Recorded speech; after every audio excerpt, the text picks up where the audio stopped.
He had 70 bodyguards. He would send 2 out at a time. I don't know if you know this, as spies to go to the town before. He was surrounded by 70 bodyguards. Now he had 12 disciples. Think of that like his secret service. Those are the guys that looked like him, dressed like him, did everything he did so that he could blend in.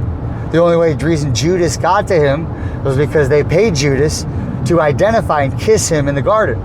Otherwise, the Romans would not have known who he was, and he could have kept doing everything he was doing. So that's the idea. You got to think of it.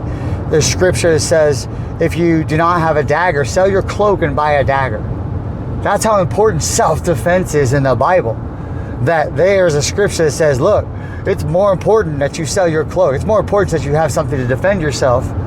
And all of the disciples and all of his followers had what? Swords. All of them. They talked about it. You know what I mean? The Roman, what happened? The first Roman that grabbed him in the garden got his ear cut off because they were all thinking they were ready.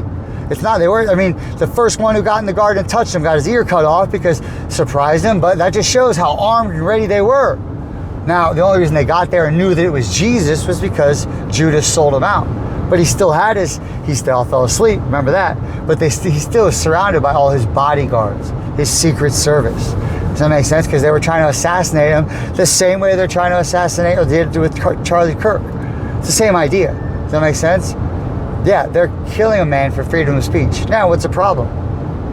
We're 2025 years later, we're still talking about it.